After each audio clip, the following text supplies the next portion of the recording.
Testing 1, 2, 3. Testing 1. Testing 1, 2, 3. Testing 1.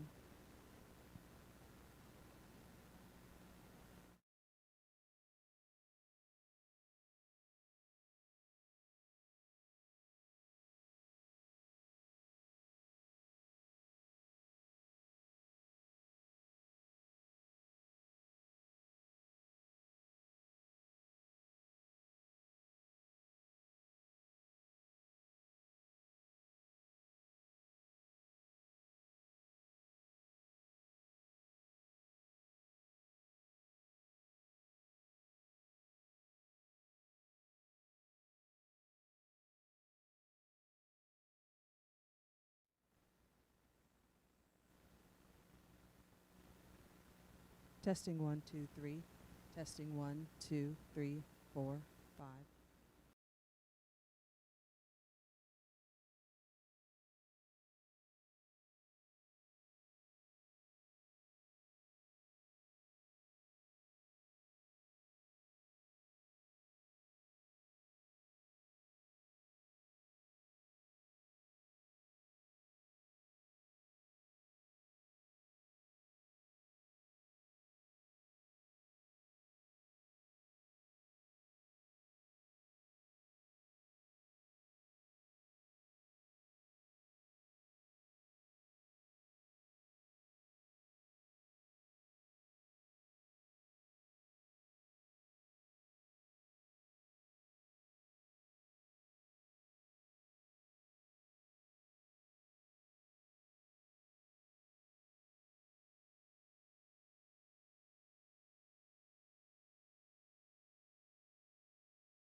attending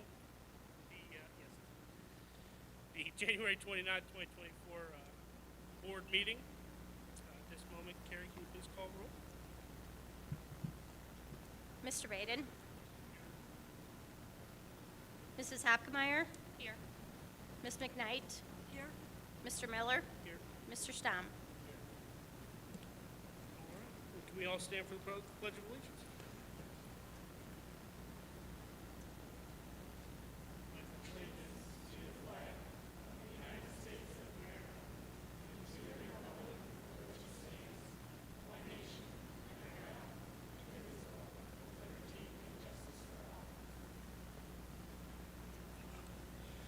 Thank you.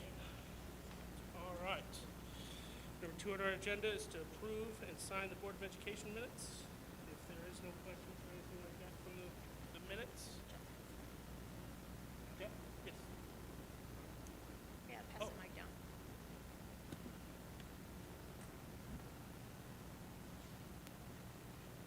Just a minor correction on there about it said the officers took an oath, but I took the oath too, just to note the names of who took the new oath for the year. Was missing out there, so.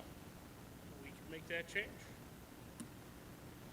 Any other questions or concerns on the board minutes? If not, I'll need a motion to approve. Jeff motions. And a second. Second. Carrie, can you please call it? Mr. Baden? Mrs. Hopkemeyer? Yes. Ms. McKnight? Yes. Mr. Miller? Yes. Mr. Stamm? At this time, Dr. Fritz will have a presentation for us.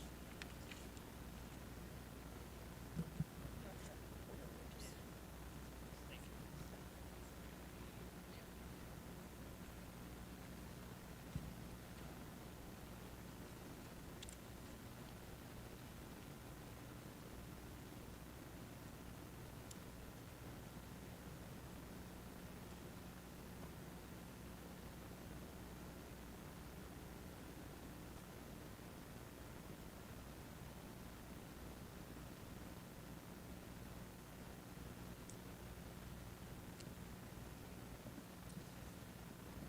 Okay, welcome everybody. I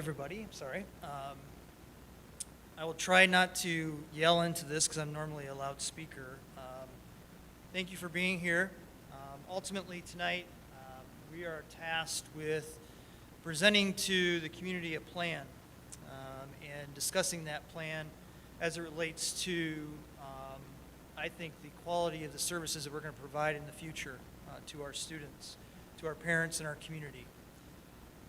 Ultimately, over the last 2 months, we've been tasked with the responsibility, and unfortunately, the new board members coming in, they had to go through a process very quickly to learn about a variety of things related to our operating expenditures. I don't wish this on any of them because it wasn't what they signed up for, but unfortunately, this is what we have to do. Over the last 20 years as an administrator in this district, this is probably one of the toughest tasks that I've been involved in. And I know the rest of the administration and the board would probably agree with that. I believe this community values the quality of education that the Anthony Wayne Local Schools have been able to provide from the resources that the community provide to us to do so. As a parent of 2 graduates here at Anthony Wayne, and seeing their success at the next level in college, it's a testament to the hard work that our staff does each and every day, to our administrators, our teachers, our classified staff, the rest of our certified staff, to all of the administrators as well, in everything that they do to provide the outstanding services that we're able to provide to our students. My 2 students, like many students, many graduates in my 20 years of being part of the administration here benefit from these services that we provide to them. And as we moved into this district, we wanted to live here because of that quality of the education that we were able to have for our children. I think many of us would agree with that. I think many in our community value the education that is provided here and want to preserve the quality of education that we all have come to know and realize in this district. So many students that attend our school and walk across that stage are ready for their next endeavor, whether that be going off to college, going into the military, or right into employment, or other opportunities that are presented to them. We strive to provide services that make them ready, that make them have the skill sets to be going into those work areas, going into those college experiences, going into the military, but also have life skills that they're able to move on and be on their own. And of course, my students don't feel, or my two don't feel like they're on their own yet, but you know, I think it's something that we strive to help our students do. As we continue to look at what we need to do in our future here in this district as far as finances, I ask that you consider those graduates, and when they walk across that stage, what will happen if we have to remove services that allow them to be successful upon graduation? Ultimately, I don't think there's anybody in this community that wants that to happen. But unfortunately, the board and the administration have been tasked with fulfilling a requirement by the state because our 5-year forecast that was approved in November of 2023 had a deficit in fiscal year 25 and fiscal year 26. And I'll get into that here in a minute. But I just wanted to share that with you because this conversation is very important to our community, to our students and our parents, because ultimately it's going to determine our future moving forward. And it's very important to me as superintendent for the last 14 years that we continue to strive to do what's best for our students. You will see in this plan that we present to you tonight our desire to try to keep these reductions that may go into effect, and some will automatically go into effect regardless of what happens in March or a future levy. We tried to not affect the classroom as much as we could and the instructional services that are provided to students. But we all know that ultimately, no matter what services that may be reduced, if they are reduced, it's going to have an effect on students, our staff, our parents, and our community. So I'm going to go ahead with the presentation and get this started. Ultimately, this plan is required by what used to be called the Ohio Department of Education, now the Ohio Department of Education Workforce is requiring us to complete this plan, as I mentioned, because of the deficits, the negative cash balance in FY 25 and FY 26. We're required as public school districts to have a positive balance in each of our fiscal years moving forward. And ultimately, this plan was created to either increase revenue and or decrease expenditures to have that positive balance in the next 2 fiscal years. When you look at the task in front of us, ultimately, like I mentioned, we either have to increase revenue and or decrease expenses. Our negative cash balance in FY 25 is around $746,000. And this is to maintain the current level of services that we have in the district. And it would end up being $3.7 million in fiscal year 26. So just a little bit about this process. We were notified, we knew this was coming. It was mentioned at the November board meeting. We reemphasized it again in December. But we were notified officially by what we call now DEW, the Department of Education and Workforce Development, on November 30th about the requirements for this plan. Carrie and I met with DEW representatives to discuss what was needed for the plan. And then when the new board was elected, we had work sessions with them to go through the operational expenses that are represented in the 5-year forecast to determine what we needed to do as far as revenue and expenditures. As I mentioned, our guiding principle in this process was to ultimately to try to limit the deficit reduction expenditures in the area of classroom instruction. We tried to focus in on our core mission, our vision, our core beliefs, and our goals in our strategic plan, because ultimately that was developed by representation of the community. We know that our district expects high academic excellence, and as for us to be one of the leading districts in the state, which was a part of our strategic plan also developed by representatives of our community. We try to use conservative financial practices to implement these reductions, as well as in the 5-year forecast, to preserve the academic excellence that we have in the district. Ultimately, I'm going to go over these items within the plan tonight, okay? And I will try to do it succinctly. I will also share with you that this presentation will be online tomorrow on our website, as well as a frequently asked questions document that will have a lot more detail than I will cover within each expenditure reduction.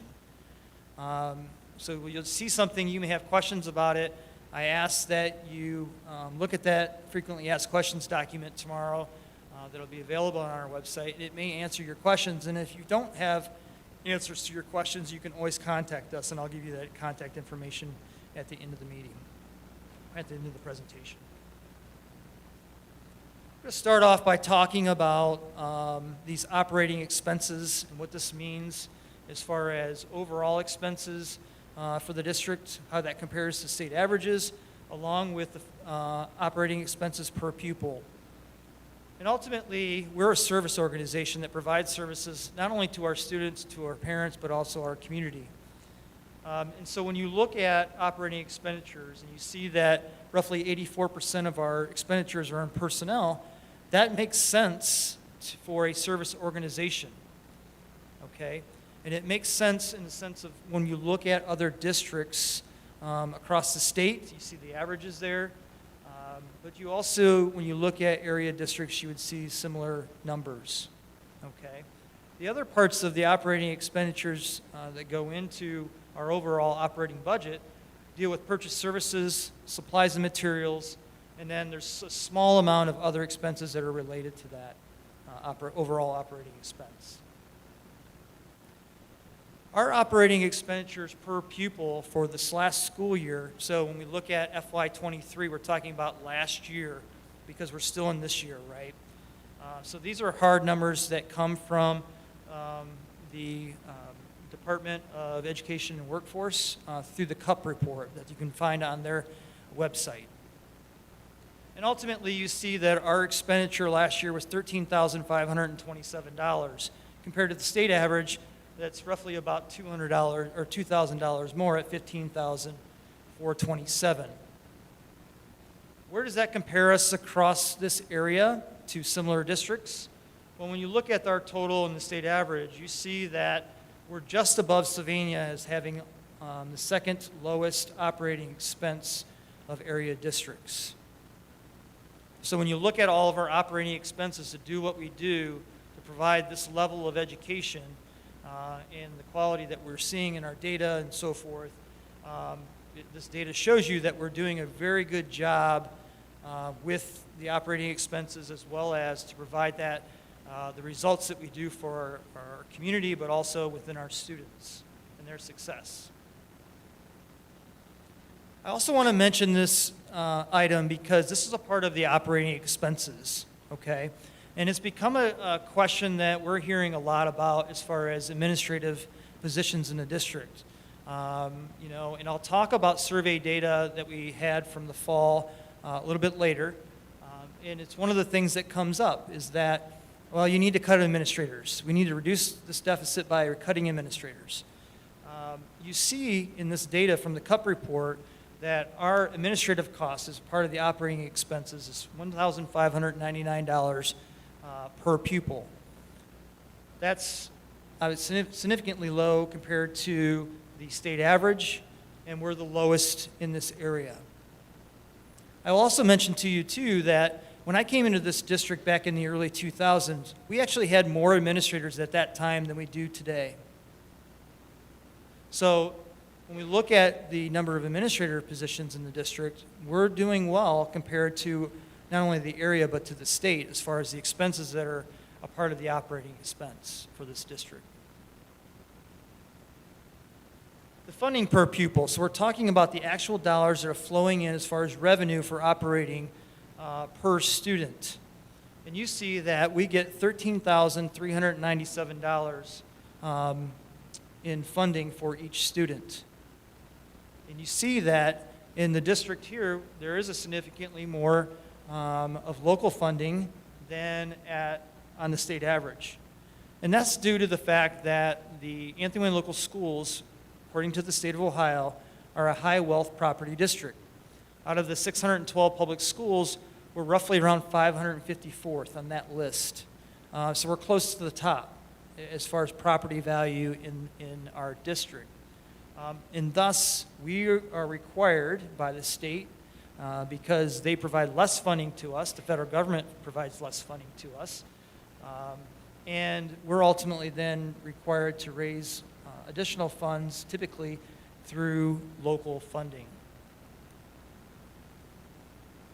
When you compare that funding amount for our students per pupil compared to the area, once again, we're at the bottom, okay? And you look at the different funding amounts there of area districts, where Toledo Public's at the top, and ultimately, we're at the bottom there per pupil as far as funding coming into the district. Now, I want to talk to you briefly about the fact that, about effective millage and what that means. Ultimately, this is a bigger version of what you just saw to some degree, and it shows you, according to the Lucas County Auditor's Office, the effective millage that was in place for this last school year. And ultimately, what this means is, it's the millage that's in place to generate funds for the district. It's what's effective right now to generate all of the dollars that come in locally to us. And you see that the cost per $100,000 of home value in our district is $1,340 or $34. And we're the lowest on that list because we have the lowest effective millage. Ultimately meaning that we all as residents have the lowest cost per $100,000 home value, thus the lowest taxes in Lucas County as far as the school district goes. And you see that Ottawa Hills is at the top, more than double of what we are at, and they're on the ballot right now for a 12.9 mil levy, which will probably put them at 3 times what we are at currently. So just recap that information real quick. We're at the lowest amount of funding per student in Lucas County, and the lowest, we are lower than the state average. We have the lowest operating cost or one of the lowest operating costs per student in the area, and lower than the state average. We have the lowest effective millage in Lucas County. I share that with you because it plays into the conversation about the options that we had within the plan. Also, I want to mention to you that we've passed 3 operating levies in the last 32 years. And so the one in 1992, the May 2003, which is an emergency levy, which has been reapproved on the dates indicated, and then the one in 2013. So we're now 11 years past that one being approved in this district, while other districts in our area have been on several times and had several approved since then. Our state and federal funding from this year, currently that we're in, and next year, you see that we received $337,000 in additional funding from the state, and $244,000 will be received next year in state funding. That equates to this year a 43% increase per student per day, and a 31% increase per student per day. It's not much when we're talking about a $47 or $48 million budget. The federal funds will not increase this year or next year. and ESSER funds that were available in previous years will end this fiscal year. And we will use all of the funds by the end of this fiscal year that were allocated to us in ESSER funds. Because it plays a big part in where our 5-year forecast is, ultimately, when Nexus came into our area and we're promoting putting in the pipeline, they said we generate $5.8 million a year. As you can see from the numbers above, it's not been anywhere near that.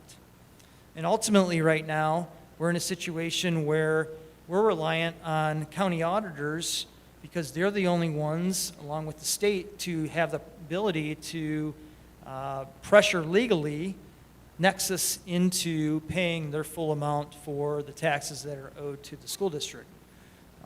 So that's still in limbo, and we don't know where that's going. But ultimately, it's not a, I would say, a clear source of income because it's variable.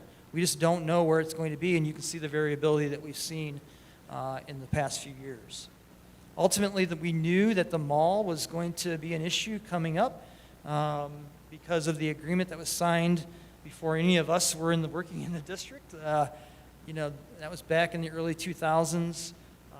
And at this point, this year we're going to receive $268,000 less, and that will continue on for the remainder of the agreement with FT Mall. Now, I've already mentioned this, and so I won't go over all of this, but ultimately, as I mentioned, right, we're trying to keep these things in mind when we were creating this plan in the individual parts of it. So as I go through these next parts, it's going to focus on expenditure reductions. The next section will focus on revenue enhancements, but ultimately, to understand that when I say fiscal year 2024, that's this school year. When I say fiscal year 2025, that's the 24-25 school year, and fiscal year 26 is 25-26 school year. It's confusing, I know. There's times where I got to remind myself of that, but I just wanted to share that with you as we talk about the next parts of this plan. So here are the nuts and bolts of this plan. Ultimately, this school year, we have made a decision to reduce spending by about $492,000. And ultimately, that's going to come from reduction in the material supply account, which is a part of the operating expenses, as we showed you earlier, of $125,000. We are reducing our ESC contract, a school psychologist position, which has already taken place. It actually took place earlier in the year, and we couldn't fill it. And there's an adjustment. It's not part of the ESC contract, but we share our director of gifted services with Perrysburg. He's our employee, but we share him with Perrysburg, where they pay us half of his salary. And so until we realize that, we don't put that back into the 5-year forecast. So that's actually a savings that we put in there that will go back into the 5-year forecast. We're also reducing purchase services for this school year by $160,000.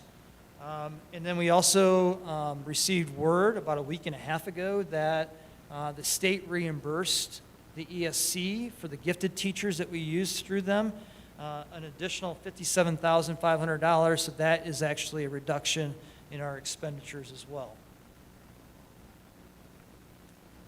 Now, for fiscal year 25, so we're talking about next school year, all right? And this is regardless of what happens in March with the levy. We will see certified and administrative positions that will go through attrition and adjustments, and that reduction will end up being $393,000 approximately. You can see those specific ones and what that means. In the FAQ, it's listed out. But ultimately, what it really boils down to is every year we have teachers and administrators and personnel who leave the district, and we analyze those positions each year to determine, do we still need those positions? And we have some staff that are leaving at FT, for example, and we need an additional teacher at FT, so that additional teacher will fill probably externally, or if we can figure out how to do that internally, we may have to do that. But ultimately, we have some other positions at FT that will be filled internally based on lower amounts of students in the primary, but also as students move from 4th to 5th grade, we see those adjustments as well.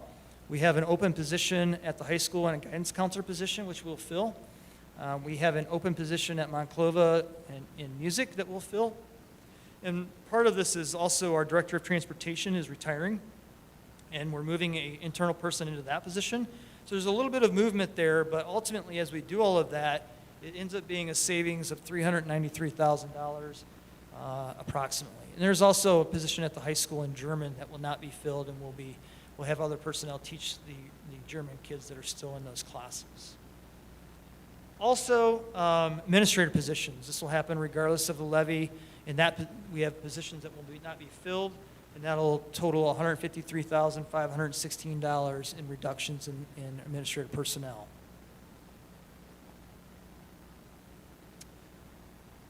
So FY25 expenditures that will be reliant on the March levy.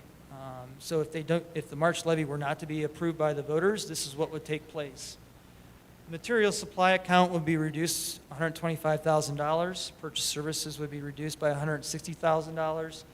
We would implement pay to participate for athletics for 7 through 12. That money that would be generated from that program would go towards the personnel costs. It would not cover anywhere near the cost, but it will cover a portion of the cost of our athletic program 7 through 12. We will decrease filling certain extracurricular supplemental positions. Those are listed in the FAQ as well. That would save the district $86,000 in the first year. We'll decrease 6 custodial positions and 1 media center aide position in the district. We won't know exactly those positions until we get to that process if it has to be implemented, because ultimately with retirements and other things that happen through the RIF process as identified in their contract, those positions would have to be determined in those individuals. In addition, the transportation services would be decreased in the district approximately to the 1 mile radius of each individual school, and there would be no extracurricular transportation provided to students. This would result in a $346,000 saving to the district. If a levy is not passed in any part of 2024, now let me share why that is. Ultimately, we would collect, if a levy is passed in 2024, March or November, that money would start to be collected in January of 2025, regardless of when month it's approved. If it's not approved, then we go into the 25-26 school year not knowing whether we're going to have additional funds in January of 2026. So ultimately, we have to make reductions based on that. Thus, so if it's not approved in 2024, the following reductions would be made. We still have the certified adjustments and administrative adjustments that would take place this next current fiscal year in 25. They compound into the next year because they would continue. Same thing with that administrative reduction that would happen regardless of whether the March levy were to pass. We also have the supplemental positions, still the same ones that would not be filled. We still have the custodial positions and the media center position that would not be filled. Paid to participate would continue. And additional expenditures that would be reduced would be in material and supply as well. Purchase services. Additional administrative positions would be reduced at a total of $300,000. And we'd see the transportation services increase to a 2 mile radius around the school approximately, and then we would continue with no extracurricular transportation. In addition, security services would be reduced at Fallen Timbers Middle School, and field trips would be eliminated, resulting in around $49,000 in reductions. In addition, as you look at the 5-year forecast, salary increase projections would be reduced to 1% in FY26, 27, and 28.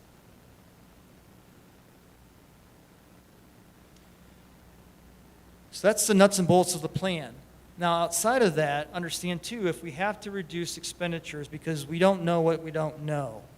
So if additional expenditures have to be reduced, we would look at the gifted services that are provided to students, because ultimately, school districts in the state of Ohio are required to identify students. They're not required to provide gifted services to students as far as classroom experiences and so forth.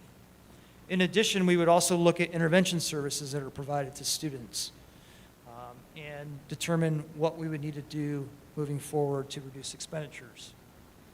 And obviously, as we continue to move forward, there's things that we will look at to reduce expenditures that ultimately did not meet the requirements of this plan, because in the plan we have to have documented things that can happen versus things that may result for future actions by the board with unions and so forth. So ultimately, we'll look at additional opportunities if needed to reduce expenditures. Just to give you the scenario, the summary here. And so the total reductions for FY24 this school year, $492,500. Total reductions in FY25, regardless of whether the March levy is taking place, are $547,198. So you're roughly just over $1 million in reductions, regardless of the levy passes. As we listen to the people who's filled out the survey, as we listen to people who provided information to us prior to the last levies being on the ballot, prior to the last board election, there was a desire in the district to reduce expenditures. Obviously, $1 million in expenditures and reductions is listening to that. We listened to you, those of you that said reduce administrative positions. That's in the plan. Pay to participate, as you'll see in the survey results, was part of the request. That's in the plan. So ultimately, when you look at the overall amounts, we're talking about roughly around a minimum of $4.5 million in reductions. That's significant. That's definitely less services for students, parents, and our community provided by the district. Next part of the plan that we're required to put in there is, is the board, the administration, the district willing to discuss an increase in revenue? Obviously, the board that was in place in December decided to place on the ballot a March levy. That was heavily discussed, contemplated in our board work sessions, and ultimately it's a part of the plan to be on the ballot in March of 2024, on March 19th. That levy is a 5-year operational levy. It only exists for that 5 years. If it were to continue, it'd have to be reapproved by the community. That was also a part of the survey results. Don't make it something that lasts forever. It's a 2.42 mil levy. It would collect $3.3 million per year. This would be to maintain and preserve the quality of the services that we have in the school district that have produced the results that we have at this time. Ultimately, too, obviously, one of the increases in revenue would be through pay to participate, and that generates money to pay for a part of the personnel costs associated with providing those services to our students and our parents and community. When you look at the cost of the new operational levy, you got a couple of things going on here. In January of 2025, you're going to see a reduction because we have a bond millage that's going to expire. And that's roughly an estimate of the auditor's office, 0.8 mils. Could be closer to 1 mils by the end, but we'll see where it's at. But in this diagram, which will be available on our website, you see that for a $100,000 home, which we know there's very minimal amount of $1,000 homes, but that's typically how school districts share this information.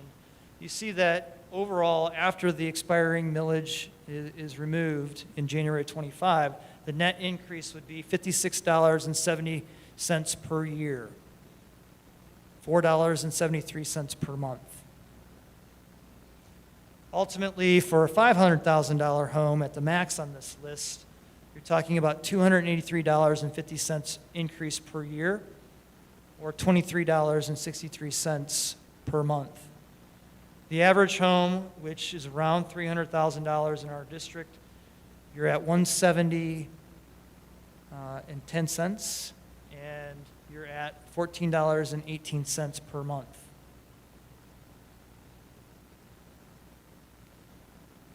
Going back to the overall plan, obviously we have the information in front of us at this time. We don't know what's going to happen in the future, and we can only base it on the information we have at this time.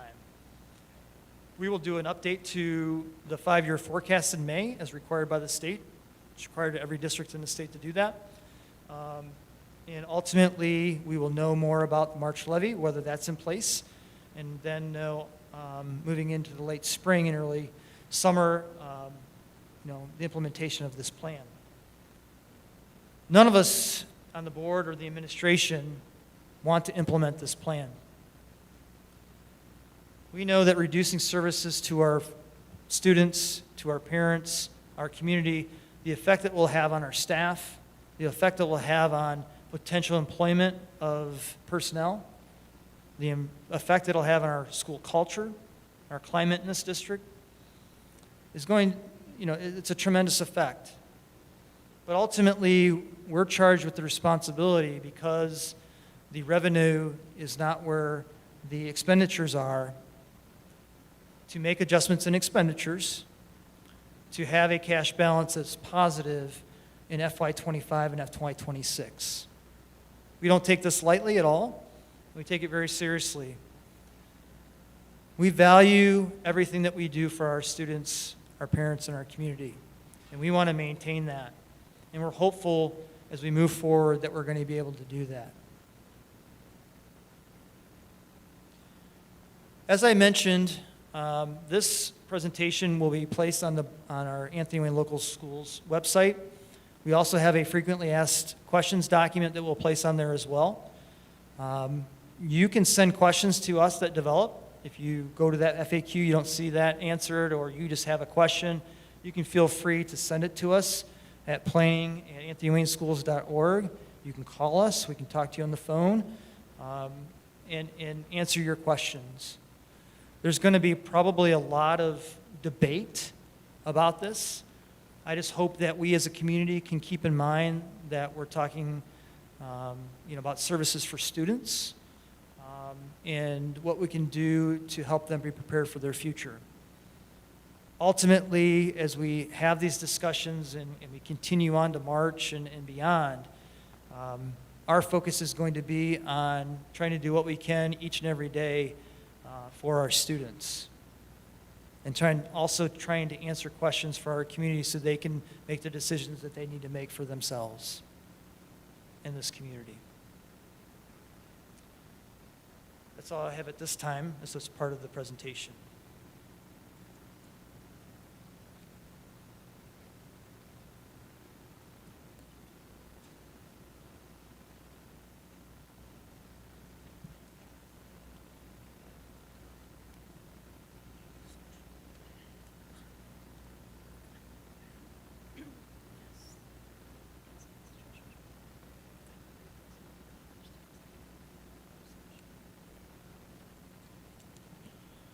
All right. Well, thank you, Dr. Fritz.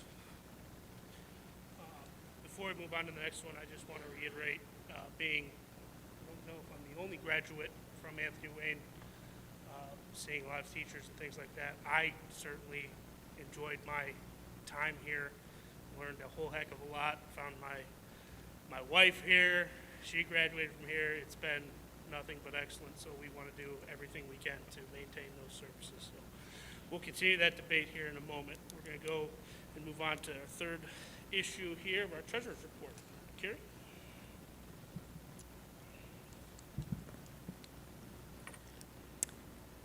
Thank you, Kyle. At this time, I would recommend that the board approve the financial plan, the worksheet, and the narrative that has just been shared that is due to the Ohio Department of Education and Workforce by January 31st, 2024. We're going to go ahead and move on to item B, and then we'll take a roll call or a motion, and then we'll have discussion. The next item on my agenda would be to approve the 3 donations as listed.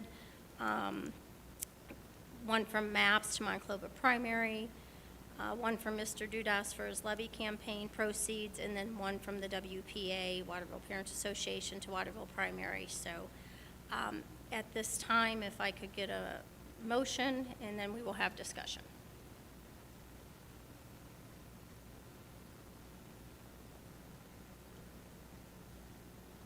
I'll make a motion.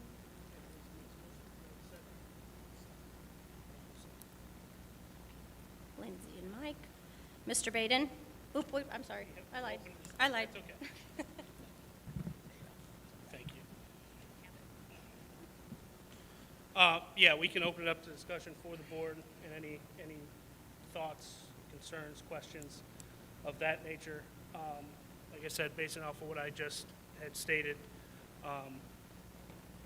Dr. Fritz, thank you so much for presenting that plan. It has not been easy, to say the least. I mean, I think you can see the passion on Dr. Fritz's face. I see the passion with all of our staff and teachers, and knowing what you guys do for the community, do for our students and our parents and things like that. It's incredible.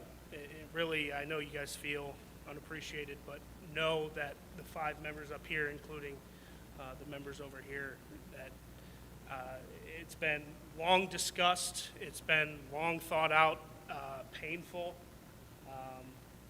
We may not agree 100% on everything that's in it, but we got through it, and hopefully going to continue to get through it. Just know, like Dr. Fritz had stated, any questions, concerns, we love to hear from you. I know I've talked to community members, teachers, parents. I know everyone down the line has done the same. Please reach out, feel free, and we will, as painful it might be, we will get through it.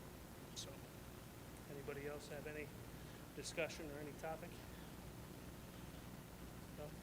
Go ahead.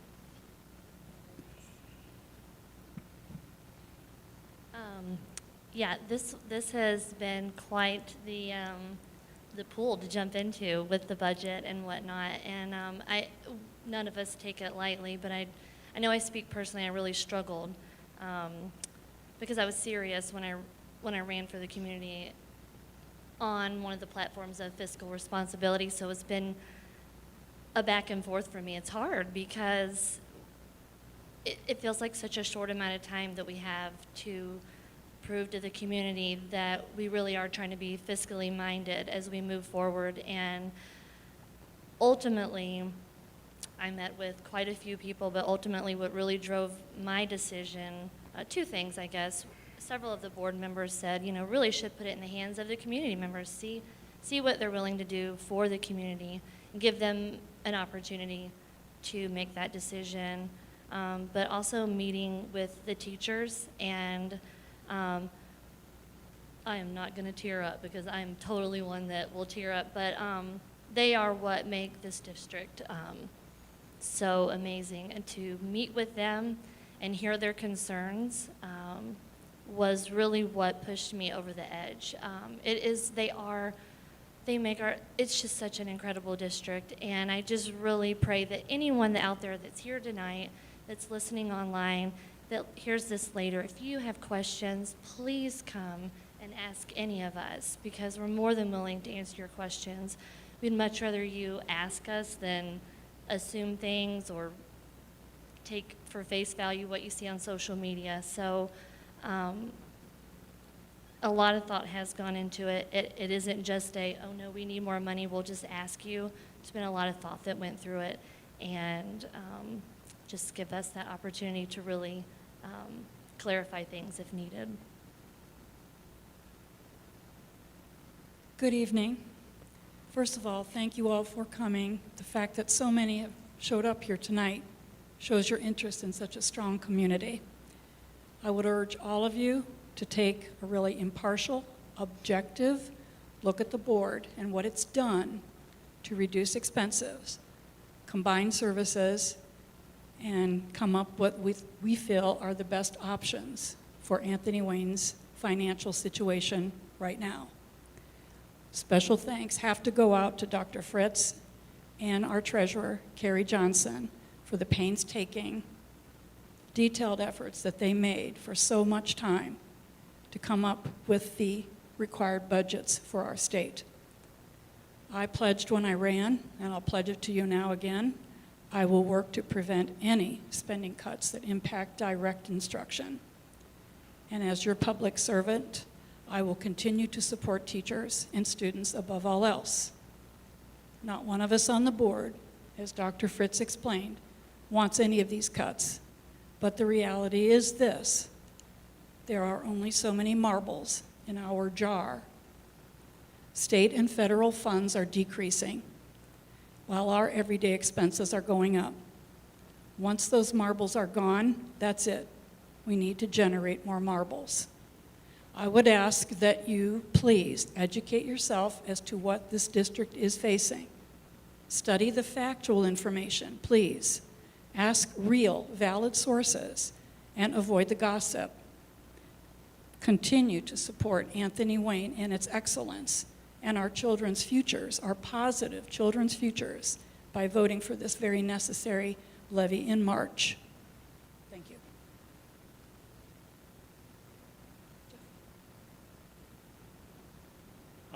I'll just add briefly to thank Dr. Fritz and Mrs. Johnson for the work putting this together. I think Dr. Fritz presented it very well as far as all the facts and the data.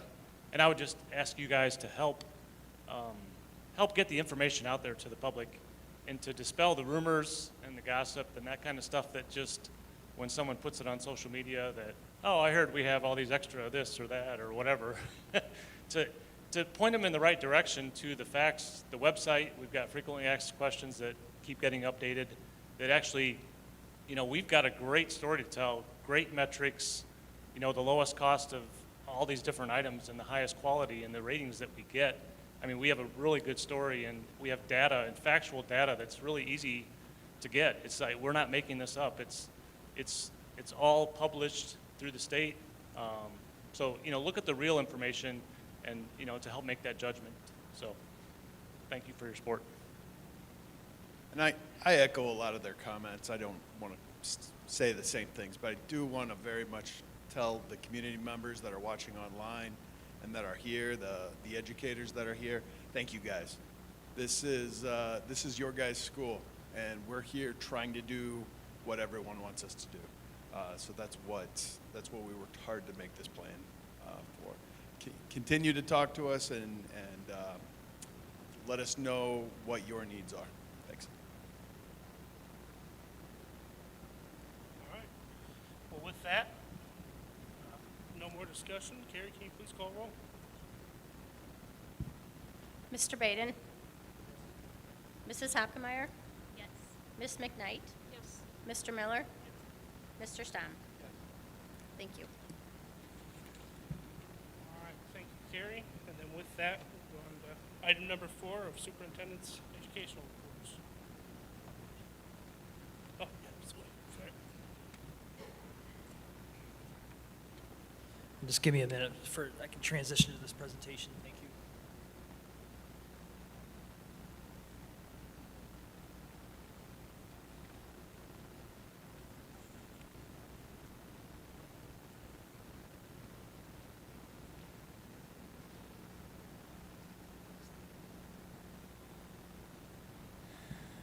Thank you. The first item that I'm going to talk about tonight is the survey results from this last fall. Just quickly, I'm going to present this information to you. This will also be available on our website tomorrow morning.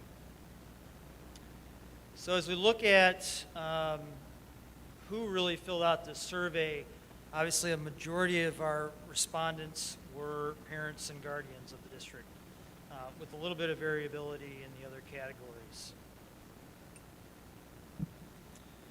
Most of the individuals that filled out the survey own a single-family home. We asked them how often do they visit the school buildings, and you can see that, majority of them are here daily, and then another portion, the next highest portion was once per month, to two to three times a week. So, to what degree or what extent do you agree with the following statements? AWLS provides an outstanding educational experience for students, so the majority of those who responded scored a 4 or a 5. To what extent do you agree with the following statement? AWLS is a responsible steward of taxpayer dollars. Obviously, a little bit less agree with that, but still 3, 4, and 5 were the most. To what extent do you agree with the following statement? AWLS is a good value for the money. Still have a majority in 4 and 5. To what extent do you agree with the following statement? AWLS provides stakeholders with adequate information about the finances of the district. So obviously that is definitely something that we need to improve on, and we've already talked about that with the board and opportunities to do that moving forward. To what extent do you agree with the following statement? I am proud to say that I am a part of the Anthony Wayne local community.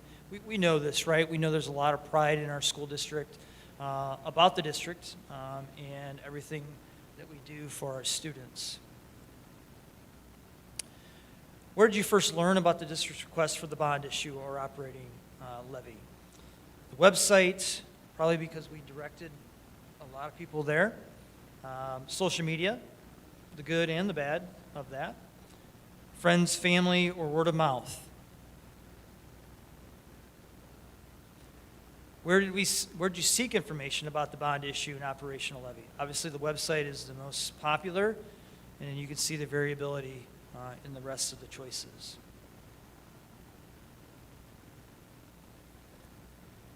So one of the things we did was we asked some open-ended questions, and we got a lot of responses.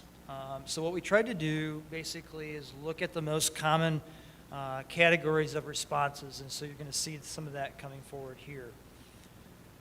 And so one of the first questions we asked was related to the bond issue. One of the concerns that we heard was, why did you build a White House primary that could only hold 500 students?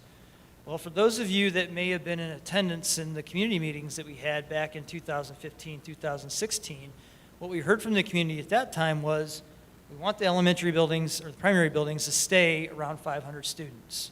We don't want them getting bigger, and that's what we wanted. So that's what we did, right? We made them for that size. We made White House for that size. So as you see from the responses here, the question was related to, did you know that information? We had roughly 48% say they were aware of it, but it made no bearing on their vote. 38.5%, I was not aware of this information, and then we had the other category. And ultimately, we were trying to understand, was that a part of the decision-making process about the bond issue? So this was related to the operational issue in this question and the day-to-day instruction, operational cost, all-day, everyday kindergarten, please provide your thoughts on the operational levy below. And so just categorizing these into areas that we saw predominantly through the short answer, long answer responses, it was, shouldn't have been on there at the same time, the bond issue and the operational levy.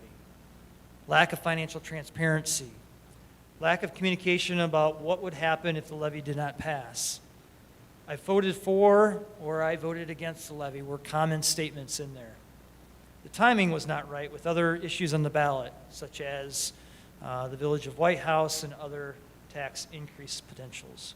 There's not enough support for all-day, everyday kindergarten. We heard several times that from people that said that they were not going to pay for the daycare of parents. That's not what we were trying to provide, but I That was what we had heard. And the district is overspending. So those were the most common responses. Without providing funding by a new operational levy, the district will need to make financial decisions to balance the budget. So what were those thoughts from the community? Reduce spending in athletics and extracurricular activities. And there were a lot of in there that said pay to participate. Don't put the operational levy and bond issue on at the same time. Outsource services, which I'm assuming they mean purchase services. Remove administrative positions. Once again, we heard I voted for or I voted against the levy. Put the levy back on the ballot were the most common responses in there.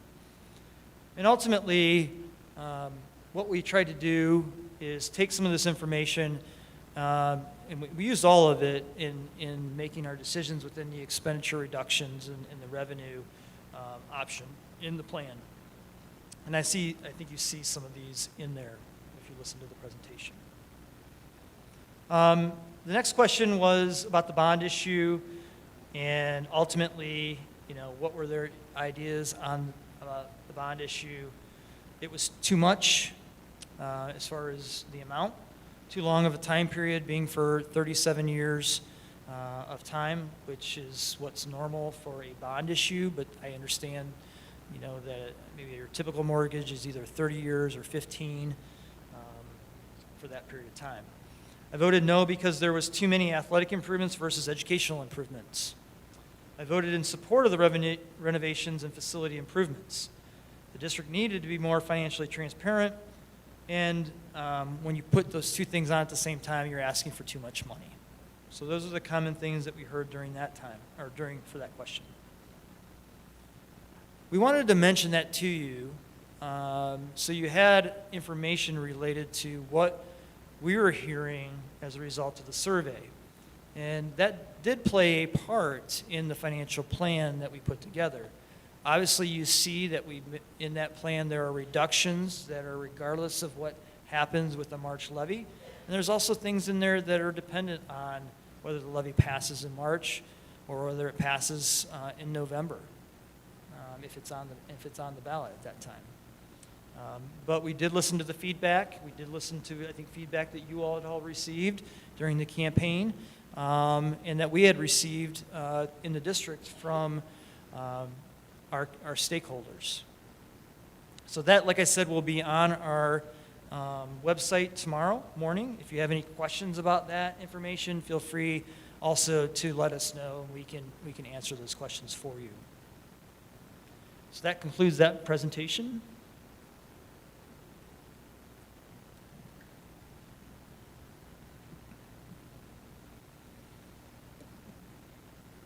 And I've already talked about which is the second item on my section of the superintendent update. I've already talked about the new operational levy being on the ballot in the financial plan, so I won't go over that at this time.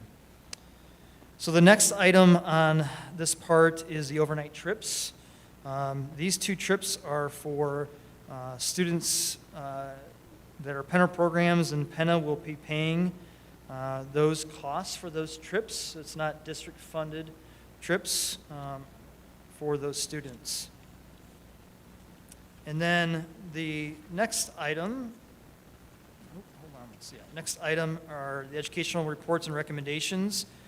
And as we approve these, and community may have questions in regards to these, typically these are services that we provide to students who have specific identified needs. And we may not mention exactly what that need is in this information because it's private to that student. But know that some of these things are required legally.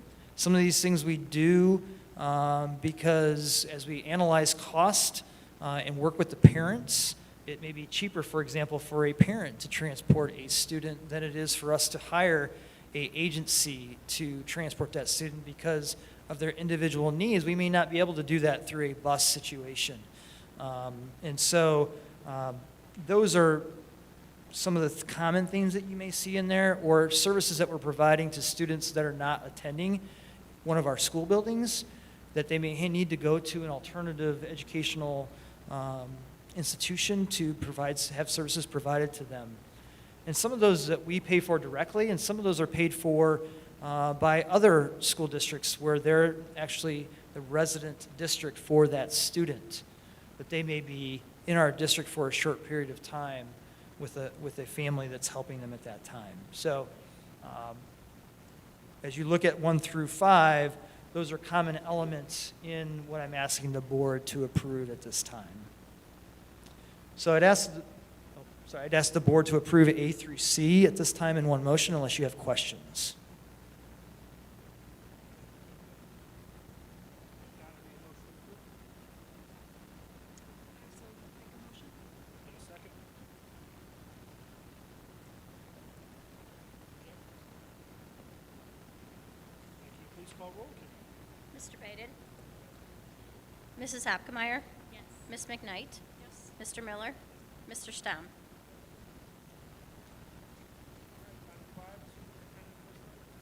Thank you. Very limited here tonight. Employment, we have a bus driver that we're adding at this time. We're always appreciative of that. We have substitute employees. We thank everybody who's on this list that has agreed to provide these services to our students and to our buildings. Item C are volunteers as listed. We always appreciate our volunteers for everything that they do in our buildings and with our athletic programs as well. Our limited and supplemental contracts as listed. You see that we're still filling some positions for this school year. Supplemental contracts as listed in item E for those 3 individuals for athletic supplementals. And then contract amendments as listed. Unless you have questions, I would ask that you approve items A through F at this time in one motion. If not, I'll move for approval. Make a motion, do I have a second? Lindsay will second. Carrie, when you're ready, can you please call? Mr. Baden? Mrs. Hapkemeyer? Ms. McKnight? Yes. Mr. Miller? Mr. Stamm? All right. With that, we'll do the item 6 of recognition of visitors, which we do not have any. Then with that, I will need a motion to move into executive session to discuss personnel. Do I have a motion? Shelley, do I have a second? Lindsay will second.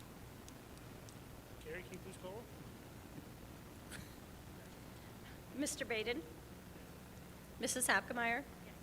Ms. McKnight? Yes. Mr. Miller? Mr. Stamm?